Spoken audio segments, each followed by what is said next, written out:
Car में बंधक बनाया, 7 घंटे तक रोड पर घुमाए, एनकाउंटर की धमकी, सवालों के घेरे में वर्दी। 2.5 साल की रेकी के पीछे कौन सा बड़ा खेल? 29 लाख के फर्जीवाड़े में किस किस का मेल? अक्षय कुमार की चर्चित फिल्म स्पेशल 26 आप सभी को याद ही होगी। फिल्म स्पेशल 26 का क्लाइमेक्स सीन आखिरी पल में नकली रेड का था, जहां अक्षय कुमार की गिरोह असली सीबीआई को भी चकमा देकर आयकर भवन ट्यूबन रोड पर करोड़ों की शपथ लगाते। ठीक वैसे ही अब नोएडा के बिसरख थाना क्षेत्र में भी देखने को मिला। हूबहू अक्षय कुमार के स्टाइल में पहले तो नकली अधिकारी बनने का ढोंग रचाया गया, फिर पीड़ित को अपने जाल में फंसाया गया। ग्रेटर नोएडा की चमचमाती सड़कें और लंबी लंबी ऊंची ऊंची गगनचुंबी इमारतों के बीच दहशतगर्दों ने ऐसा कहर ढाया, जिसके बाद न सिर्फ ग्रेटर नोएडा बल्कि पूरा का पूरा देश सन्न रह गया। रात के अंधेरे में गुनहगारों ने वो कर दिखाया जिसकी उम्मीद शायद यूपी पुलिस को नहीं थी। उनके नाक के नीचे अपराधी खुद अपना असली चेहरा छिपाकर खुद को जीएसटी अधिकारी और पुलिस अधिकारी बता बैठे और पीड़ित को अपने झांसे में ले लिया। पहले तो कार में बिठाया, हथियारों के दम पर जान से मारने की धमकी देने लगे और 7 घंटे तक रास्तों पर घुमाते रहे। एक्सप्रेसवे पर और अपना एक्सप्रेसवे पे जाने के बाद बोले कि भाई तुम्हें लखनऊ चलना है और लखनऊ में तुम्हारी कंप्लेंट है। तो मैंने कहा चलो ठीक है, और मैंने पूछा भी किस चीज की कंप्लेंट है, तो उन्होंने कहा कि भाई आपके खिलाफ जीएसटी और इनकम टैक्स की कंप्लेंट्स आई हैं। तो मैंने कहा चलो फिर लेके फिर जैसे हम थोड़ा सा आगे बढ़े तो उन्होंने कहा कि इसका तो एनकाउंटर कर देना चाहिए। उन्होंने हथियार भी था उनके पास, तो उन्होंने कहा इसका तो एनकाउंटर कर देंगे, अगर ये कुछ ज्यादा बोला तो इसे यहीं कहीं रास्ते में फेंक के चले जाएंगे, ये चल देंगे वो चल देंगे। और हमने इनके ये सब बोल के उन्होंने मुझे इतना डरा दिया कि मैं कुछ सोच समझ नहीं पा रहा। अपराधियों से धमकी मिलने के बाद पीड़ित काफी डर गया था। अपनी जान बचाने के लिए, अपराधियों से पीछा छुड़ाने के लिए आनन फानन में 29 लाख रुपए थमा दिए। अब जैसे ही पैसे अपराधियों के हाथ लगे, फौरन अंधेरी गलियों में ले जाकर पीड़ित को छोड़ दिया। इसके बाद वो कहावत बिल्कुल सही सटीक साबित हो गई कि जान बचे तो लाखों पायो।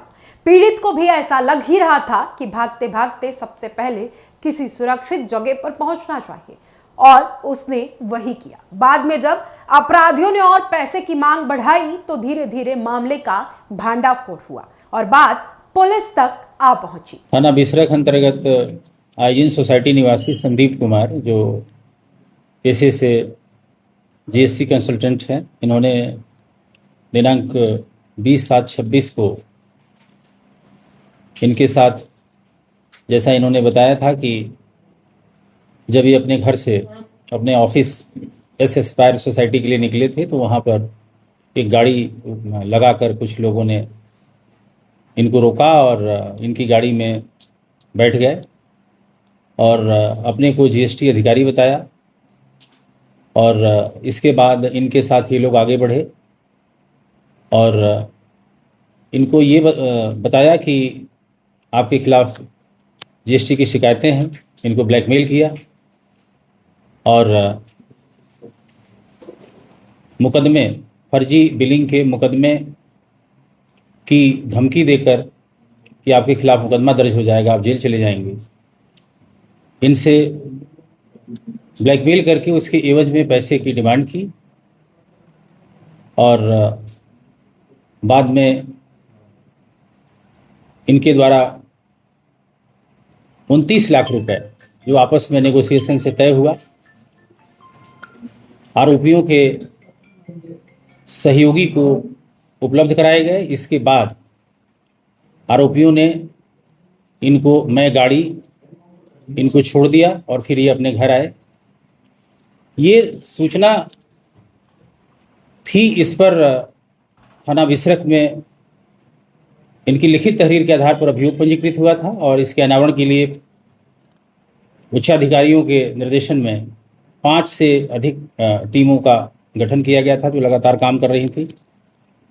और अथक परिश्रम करके बहुत ही कम समय में टीमों ने इस घटना को वर्कआउट किया और इस घटना में शामिल जो अभी तक 5 अभियुक्त रहे हैं वो सभी गिरफ्तार किए गए हैं और उनके कब्जे से इस घटना में ब्लैकमेल करके वसूले गए संपूर्ण धनराशि 29 लाख रुपए रिकवर किया गया है।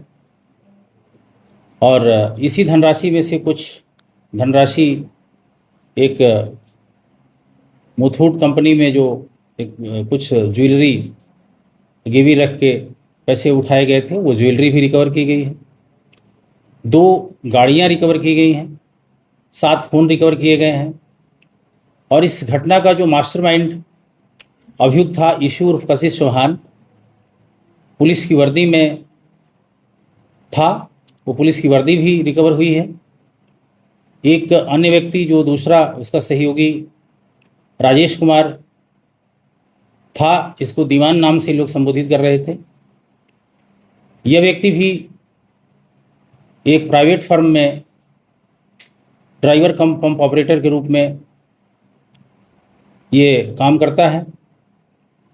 और इसकी भी वर्दी रिकवर हुई है जो सिविल डिफेंस से संबंधित है। इसके अलावा जो अन्य अभियुक्त है उसमें विवेक, यह भी एक प्राइवेट फर्म में ड्राइवर कम पंप ऑपरेटर के रूप में कार्य किया है और काम कर रहा है। अन्य अभियुक्त अंकित उर्फ अंकेश, जिसकी गाड़ी इस घटना में प्रयुक्त हुई है XLX मारुति, यह भी बरामद हुई है। इनका सहयोगी एक अन्य अभियुक्त अंशुल चौहान जो एटा का रहने वाला है और दिल्ली में प्रॉपर्टी का काम करता है, यह भी गिरफ्तार हुआ है। इन लोगों ने मिलकर इस वादी जीएसटी कंसल्टेंट के फर्जी बिलिंग और उससे भारी रिफंड की रेकी ये काफ़ी समय से कर रहे थे। इस पर निगाह लगभग 2-2.5 साल से रख रहे थे और पिछले 6 महीने से इस पर विशेष इन लोगों ने निगाह रखनी शुरू कर दी थी और इसके हर ट्रांजैक्शन की और हर क्लाइंट के रिफंड की इनको जानकारी थी। और इन्होंने इसी रेकी और होमवर्क से इनको टारगेट किया और ये इनको लगा कि ये काफ़ी मोटा पैसा गलत ढंग से कमा रहे हैं, तो इनको आसानी से जीएसटी का अधिकारी बनकर के टारगेट किया जा सकता है और मोटा पैसा मिल सकता है। और ये इस बात की जानकारी वादी को भी थी कि उनके द्वारा जो इस तरह के काम किए जा रहे हैं, तो अगर कोई जीएसटी के नाम पर उनसे अप्रोच कर रहा है तो इन्होंने बड़े आराम से उनकी गाड़ी में उनके कंसेंट से ये लोग बैठे और आगे गए। वहाँ बातें हुई, नेगोशिएशन हुआ और ये पैसे दिए गए और इस भी दौरान किसी के द्वारा कोई सूचना नहीं दी गई।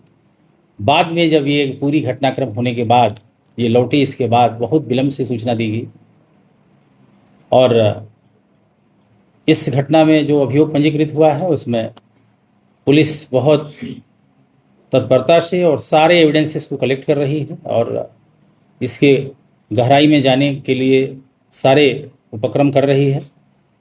और हम लोग अन्य जो इसमें साक्ष्य है उनको संकलित करके शीघ्र ही इसका सफल निस्तारण करते हुए अभियुक्तों को सजा दिलाने का काम करेंगे। पीड़ित की शिकायत के तकरीबन 19 दिन बीत चुके थे जब दोबारा से खबरों को मीडिया ने उठाना शुरू किया तो पुलिस हरकत में आई। फौरन अपराधियों की गिरफ्तारी के लिए टीमों का गठन किया गया और दहशतगर्दों को गिरफ्तार भी किया गया। अब तक मिली जानकारी के मुताबिक 7 आरोपियों में से 5 की गिरफ्तारी की जा चुकी है, 2 की तलाश की जा रही है। गिरफ्तार आरोपियों के पास से पुलिस ने तकरीबन 24,50,000 रुपए बरामद किए हैं। बाकी जो भी मोबाइल फोन थे उन्हें भी बरामद किया गया। इतना ही नहीं, जिस वर्दी की आड़ लेकर अपराधियों ने 29 लाख की ठगी को अंजाम दिया उसे भी पुलिस ने बाकायदा बरामद किया। अब आखिर में सबसे बड़ा सवाल ये कि ये प्लान कब से चल रहा था, तो समझिए। अपराधी पीड़ित पर 2.5 साल से लगातार नजर बना रहे थे। जैसे उन्हें मौका मिला तो हाथ साफ कर दिया। कामकाज, आने जाने का वक्त, सब कुछ अपराधियों के लिस्ट में नोट था, अपराधियों के रडार पर था। जाते जाते आप सभी के मन में एक सवाल जरूर होगा, अगर हमारे और आपके बीच समाज में इसी तरह से खुले में अपराधी घूमते रहे तो आम नागरिक की स्वतंत्रता का क्या होगा, सुरक्षा का क्या होगा। तो इसके लिए हमें और आपको भी सोचना होगा और होशियार भी रहना होगा ताकि इन जैसे अपराधियों पर समय रहते लगाम लगाई जा सके। फिलहाल आप सभी से यही कहना चाहेंगे कि आपके पीछे आपकी परछाई भी आज के वक्त में सेफ नहीं है। शायद आपके पीछे कोई और खड़ा हो, तो इसीलिए होशियार रहिए। आप अपने आप को और अपनों को इन गुनहगारों से सुरक्षित रखिए।